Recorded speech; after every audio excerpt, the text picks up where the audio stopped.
Consulting is that they're just amazing tech companies here in the middle of the country. And so we launched recently Powder Keg Matches, which is an easy way for you to get matched with a job you love. This might be you, this might be one of your best friends, where the last couple times you've grabbed beers, they've told you about how they're struggling with finding something that they're passionate about. If you know someone that's looking to make a move, or maybe they don't even know they need to make a move, tell them about Powder Keg. It's free, powderkeg.com/jobs. This is not a job board. It's a way for people to really explore all the cultures in this tech community that could be the right fit for them and match them with a place where they can really grow and reach their full potential. One of those companies that we work with is KSM Consulting, our friends over here. We love these folks, and they do amazing work. I've done some awesome interviews with Colin. We're going to be sharing those here pretty soon. KSM Consulting has over 150 people here, very talented people helping companies large and small solve technical problems. They were acquired last year. They've got an amazing culture themselves. You can tell that just by talking to any of them. And I've got someone very special to bring up here on stage. So if you could please put your hands together for a warm welcome to the Director of Talent at KSM Consulting, Luana Kacher. Give it up for Luana. Well, hi there. I feel really short next to you. I can do the power stance if you want me to. Yes, that would make me feel good. I don't know if I can hold it. I'll do it. All right. Tell me about growth at KSM Consulting. Yeah, growth has been incredible. You mentioned that we were sold last year. We experienced 85% growth and grew in all the ways you can measure growth. So it's super exciting, super engaging, like all the clients, all the profit, all the revenue, all the people. It's been really an incredible ride for us. We're getting to do great work for United Way. We're doing it for Health and Human Services. We're doing it for Crane. It's been really incredible. Oh, and you've got a data science team there, huge technical teams, solving interesting problems. You can definitely feel the energy in the office, which is awesome. I know sometimes I've heard of other companies that have gotten acquired and they lost their energy. It seems like at KSM it's sort of amplified. Do you mind sharing a little bit about what you've kind of experienced personally? Oh, it's been great. So we were part of another organization in town, and now it's like we've been teenagers kicked out of our parents' basement, and so we get to solve all the problems. We get to go out and decide our own future. We're picking a name, we're doing a rebrand, but we just get to build a sales team and go out and find our own business now. We've been around for 10 years, we've built incredible relationships, which allows us to do more work and to sort of build the sales team and make it easy to go out and do it. We also were really invested in Indianapolis, and so what I love about what we've built at KSMC is that you can go out and you can see your KSMC consultant at the grocery store or at the park or at the church on Sunday, and they're really passionate about being embedded in this community, and so it's almost tangible when you're at the office, like the energy and excitement about what we're doing and how we get to sort of forge our own future and build great relationships and do amazing work has been incredible. Well, and y'all have been coming out in force to our events, and it's awesome to have you engage in the community here. How can the Powder Keg community help? What kind of roles are you hiring for? Yep, lots of roles. So I mentioned the 85% growth, 91 new people last year, which is incredible. We have some rock stars here today, so you should talk to them and find out about the work that they do. We're looking for lots of roles. So we're looking for data scientists, of course, data architects, data engineers, all the data, app dev people. We've got some basic project managers and consultants, so just some PCs. If you have good project management skills, there's a place for you there too. With the growth that we're experiencing, we're bringing on tons of skill sets. Cool. And if people want to learn more? KSM Consulting careers page, or again, talk to any of my resident rock stars. They'd be happy to help out too. Grab a beer with them after the talks. Yep. And Luana, I just want to say how grateful I am that your team really values culture, not just internally there, but then plugging that in also into the culture of the tech community here in Indianapolis. So thank you so much. Great. Thanks. Let's give it up for Luana. All right. Our final guest, I'm super excited to have this conversation. I learned so much in my lunch with him a week or two ago. I've heard so many great things from the partners at High Alpha who, for those that don't know, long and storied history of helping create this Powder Keg community going as far back to 2009, helping us get our brand. I'm not wearing my Powder Keg shirt, I thought I was. Helping us get our brand, helping us find those people to connect with and really grow this community. This person is not just helping his team, which are architects building statistical analysis, data pipelines, and data visualizations, and machine learning solutions at High Alpha's portfolio companies. But they're helping companies even outside of High Alpha. So companies like Pattern 89 back there, I'm not sure if you got a demo of what they're doing, Demand Jump. He's also a mentor to Techstars and The Last Mile. Please help me welcome to the stage VP of Data Science at High Alpha, Mark Clerkin.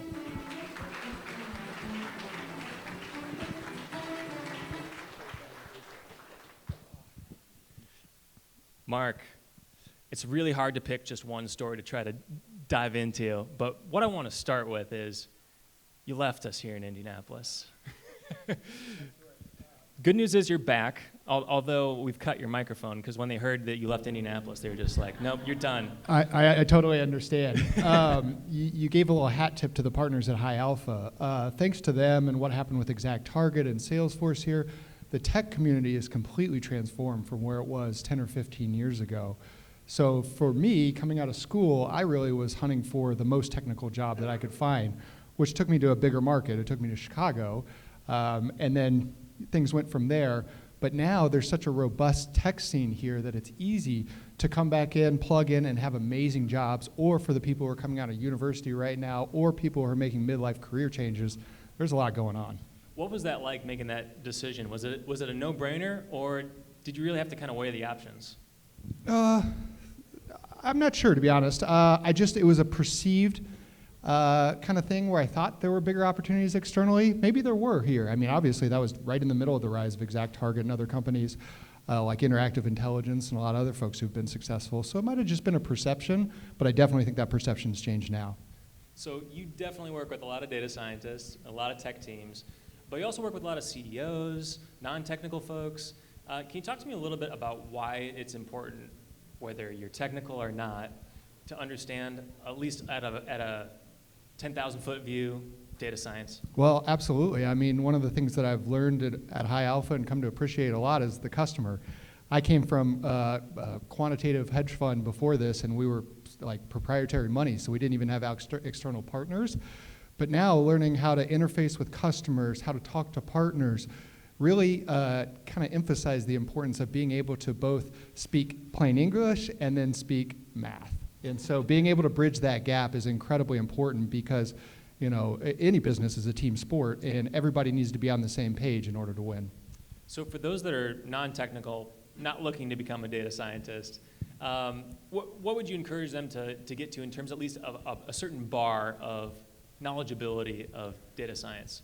Frankly, I think it just happens naturally by being around data-oriented folks within your organization. I would just say be very transparent about what you do know and what you don't know. I say this all the time. Yeah, I know data science, but I know nothing about sales. I know nothing about customer service. So the folks on the team that do that, like, I'm all ears. And then I hope that it's the exact inverse when we start talking about algorithms and data distributions and things like that. And any advice to the people who maybe are technical, are in data science, how to put that into, as you put, plain English? Yeah, we really value EQ in our team as well as IQ. Tell me what that means. Sure, so your emotional quotient, you know, it needs to be as high, if not higher, than your intelligence quotient. I mean, we have some really smart folks that work on our team with a lot of experience, but frankly, if you can't interface with others well and be approachable, be kind, be willing to say things a lot, I mean, communication is the #1 skill set you should have as a data scientist, then maybe you're better for a research role. I absolutely love how you put that, interface with other people. Technical. Very data science way of talking about building relationships. Yeah, I do my best to speak plain English, not just pure engineering. No, I think that's great. Well, what are some of the things that you learned from the finance and hedge fund experience that have served you really well now helping data science with startups to large enterprises? Sure. The fund that I work for first, it's called Jump Trading. It's a very, very, very quiet and prestigious fund, and they were really smart and ahead of the curve in terms of how they captured data at data centers around the globe. So we would park right next to these exchanges. We would capture every single bit of data that came out of them with the intention that we would be able to use it in the future. And so this is mid-2000s. There's no such thing as data science. People don't talk about that. The neural network revolution hasn't happened yet, but we're starting to capture all of this data. And yeah, we're building some basic algorithms around it, but really it was the fact that they had laid this whole foundation that for the next generation of folks who came in right after me, who were the super quants and really how I got my education, it was like their playground to like play on top of. And so that's what I try and instill with the high alpha companies is we do a lot of things fundamentally on how we capture data, how we architect moving that data around, how we make it accessible within the organization. And then that allows myself, our business analysts, people on our team, you name it, gives them the ability to liberate that data and turn that into insights for our customers. And then the flywheel starts to spin, you get some wins, you start to bring in the data science team, then you really scale up and you go from there. I think that's great. Well, and I think you mentioned high alpha, and I just kind of assume people in Indianapolis know, but I got to slow down for a minute and remember that we have over 5,000 people outside of Indiana listening to this podcast, watching the show. Can you maybe explain at a high level what High Alpha does? Sure, yeah, I'd be happy to. So High Alpha is a venture capital studio and fund. The fund is what you think of as in typical VC world. We invest in B2B SaaS companies, Series A, maybe Series B kind of investments. But the studio is where I spend the vast majority of my time, and that's where we conceive, launch, and scale B2B SaaS companies. So to date now, we're on our second fund, and we've started approximately 18 companies internally. The vast majority of those are based here in Indianapolis, but that's not exclusively an Indiana thing.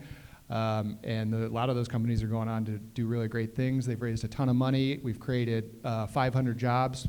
Again, most of those being here locally. So yeah, it's a pretty fun thing to see. Absolutely. Lots of those leaders on the Powder Keg podcast as well. So we'll link up to those in the show notes for sure. You mentioned the startups.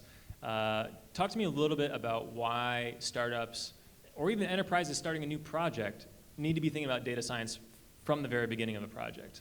Well, that's a good question. Let me turn it around and tell you some anecdotes of what I've seen happen. A lot of the times after the fact, a product person or an executive or whomever within the organization will come up with a really great idea, a really great new product for us to bring to market or a modification of a product we have. And the failure point there that almost always occurs is, we haven't been capturing that data. You know, nobody from the beginning of a project can see over the horizon with 20/20 vision and know exactly all the pros and cons that are going to play out. But if you have enough pattern recognition and you've gone through it enough times, you kind of know some things that you should be doing in order to have the widest base to stand on in the future. So to answer your question for the startups, that's kind of the competitive advantage that my teams give the startups within the High Alpha portfolio and beyond is, that expertise to know how, when, and why we should be capturing things so that way we have the most opportunity down the road. So give me an example of what that might mean with you don't have to say what company it is, but could you give me maybe a real example of a company that maybe didn't think about something early on that later on needed to kind of rethink? Sure. It happens all the time, by the way. I'm supposedly an expert at this, and I still mess it up. Pattern 89, a company that's here, we are embedded within Pattern 89. Charlene Tate, data scientist on our team, really runs data science for Pattern 89. It's been an absolute honor and pleasure to work with them. What Pattern 89 is a digital advertising optimization platform. So we analyze the creative, the media, the content that you put into an ad on Instagram or on Facebook or on Google in order to help you optimize what you should be messaging, what kind of images you should be using, et cetera. Well, we pull your historical data from Facebook, which our customers give us permission to do, and then we analyze that to find patterns and to make recommendations in order to improve your return on ad spend. Well, there's a lot of stuff you can get back from Facebook. There's also a lot of things that we need to really be thoughtful about how we capture media and how we tag it and what we do with it, and there's just tons of implications there. And so inherently, we did a really good job of that from the start, which has given Pattern 89 the base to stand on that they do today, and they're tremendously successful now. However, I was literally just in a meeting this week where we were talking about, we would like to run a specific type of analysis for one of our customers, and everybody realized we haven't been capturing this data. So now we have to go back to the API, work with our engineers. They're going to start capturing it, but it'll be a few months now before we can have any meaningful insights from that data. So that was kind of high level, but that's very common, and that's exactly what It happens. helps make it a little more concrete, and especially if you have a chance to go over to the demo tables after the talks. Pattern 89 has a really cool demo over there, so make sure you talk to, is it Ian? Mm-hmm. Yeah, Mm-hmm. make sure you talk to Ian. I'd like to dive in a little bit deeper, because one of the things that you pointed out, Charlene, who's helping out at Pattern 89, you've got a really diverse set of backgrounds on your team. Mm-hmm. And one of the things I've heard you say before is data science is inherently diverse. Mm-hmm. Can you tell me what you mean by that? Yeah, I honestly, I really don't know the genesis of that, but in my career, I've been so fortunate to work with people from literally Europe, Africa, Asia, South America. Currently on my team, we have Charlene's originally from Singapore, Maria's from Philippine descent. Like, it's just amazing the different cultures that are interested in data science. And also, too, we're really lucky that we have 2 girls on our team. We're really trying to do more in the community for inclusion and diversity and girls who code and, thinking about those kind of initiatives. So really, with data science, it really just comes down to, are you creative? Are you technically oriented? Are you human? Great, let's work together. Well, I think the data supports that too. Diverse teams that are inclusive of women, people with different backgrounds, even people from maybe underrepresented socioeconomic backgrounds can help solve problems better as long as you have that inclusivity built into your culture. That's true. Which of course has to be a priority. But you mentioned kind of your team at High Alpha. One of the things I did not know about High Alpha is that you actually have your own consulting arm that helps not just studio companies. Can you tell me a little bit about some of the work you've done there? Sure, definitely. So we have, in data science, there's generally a finite set of problems that you can solve, or at least some very common ones.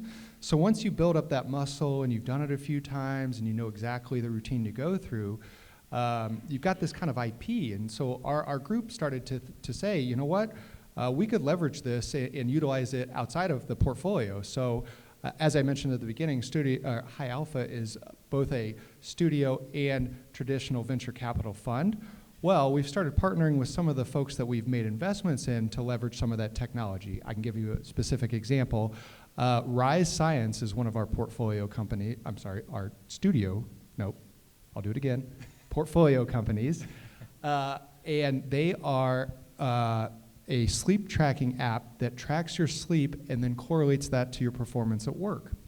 So up until recently, what they'd been doing is utilizing peripherals, your Fitbit or your, any other kind of watch you might have, to know if you're asleep or awake. That doesn't scale forever though, right? Because not everyone has a peripheral to be able to infer if you're asleep or awake. So we've been working on leveraging some vision models that we created internally and then using them for that audio signal processing to where now Rise Science you can turn on the app and it can just listen to you while you sleep next to your bed and infer with great accuracy if you're awake or asleep throughout the night.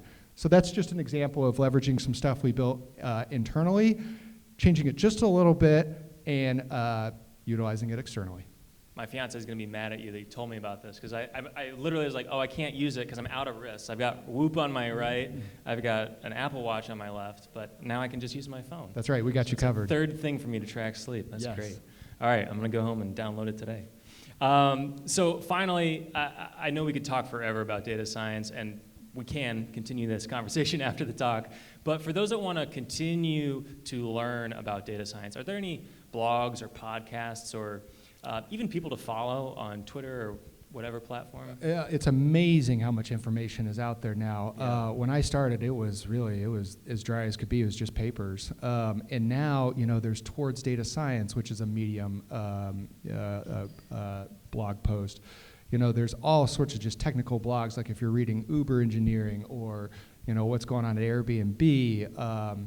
There are tons of podcasts. So This Week in Machine Learning and AI is really an interesting podcast, and many other that just don't come to mind right off the top of my head. But the honest truth is, if you're searching for information, it's not going to be hard to find it. And so finally, my last question is, what is your hope for this Indianapolis tech community as we continue to grow and its relationship with data science? Sure. It correlates with my story that we started on at the beginning of why I left and now I came back. The tech scene and the tech talent is totally robust here in Indianapolis. However, we do need to go through this second wave of retooling and upping our skills, and that's all going to be oriented around data. Now, you don't have to be a pure data scientist. You could be business intelligence. You could be an analyst. You could be a data engineer, anything. But being data and numerically competent is a skill set that we must have to go forward and be competitive on a global landscape, not just within the United States. Let's do it. Let's wrap it up there and get to connecting and learning from each other. Let's give Mark a huge round of applause for sharing his story here tonight. Thanks so much. Thank you. That was awesome. Great.